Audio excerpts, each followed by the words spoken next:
ওপেনিংয়ে নেমে ঝড় তোলাটাই যেন তার কাজ, যা আইপিএলে দেখিয়েছেন বেশ ভালোভাবেই। প্রতিপক্ষ বোলাররা কিছু বুঝে ওঠার আগেই একের পর এক বল গিয়ে পড়ে মাঠের বাইরে। এবার আন্তর্জাতিক ক্রিকেটে অভিষেক শর্মা জানান দিলেন নিজের আগ্রাসী ব্যাটিংয়ের কথা। ইংল্যান্ডের চলমান পঞ্চম টি-20তে ছাড়িয়ে গেলেন নিজের অতীতের সব মারমুখী ইনিংসকেও। ভারতের তরুণ এই ব্যাটার নিজেকে নিয়ে গেছেন এই ফরম্যাটে দ্রুততম আন্তর্জাতিক সেঞ্চুরিয়ানদের তালিকায়। সেই পথ চলায় গড়েছেন দুর্দান্ত কিছু রেকর্ড। ব্রাইডন কার্সের করা ইনিংসের 11তম ওভারে প্রথম বলে সিঙ্গেল নিয়ে শতক পূর্ণ করেন অভিষেক। ম্যাজিক অঙ্কের ঘরে যেতে তিনি বল খরচ করেন স্রেফ 37টি। দলীয় ইনিংসের বলের হিসেবে অভিষেকের সেই শতক এখন সবচেয়ে দ্রুততম। 2 নম্বরে নেমে গেছেন কুইন্টন ডিকক।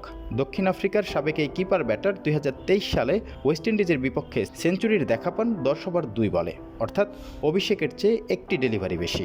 অবশ্য এমন খুনে ব্যাটিংয়ের পরও অল্প কয়েকটি ডেলিভারির জন্য অভিষেক করতে পারেননি এই ফরম্যাটে পূর্ণ সদস্য দেশগুলোর মধ্যে দ্রুততম সেঞ্চুরিটি। 35 বলে সেঞ্চুরি করে যৌথভাবে প্রথম স্থানে আছেন ডেভিড মিলার ও অভিষেকের স্বদেশী রোহিত শর্মা। এদিকে 150 রানের বিশাল জয়ের পর অভিষেককে প্রশংসায় ভাসিয়েছেন ভারতের প্রধান কোচ গৌতম গম্ভীর। তিনি বলেন, আমি টি-20তে এর চেয়ে ভালো সেঞ্চুরি দেখিনি, যেখানে প্রতিপক্ষের বোলাররা ঘন্টায় 140-150 মিটার গতিতে নিয়মিত বোলিং করেছে। এই ক্রিকেটাররা একে অন্যের বিপক্ষে অনেক ক্রিকেট খেলেছে। ভারতীয় ক্রিকেট তো এটাই, যখন ফল আপনার পক্ষে আসে সবকিছু ভালো মতোই চলে। 140 থেকে 150 কোটি ভারতীয়কে প্রতিনিধিত্ব করার অর্থ কী সেটা আমাদের ক্রিকেটাররা ভালোভাবেই জানেন।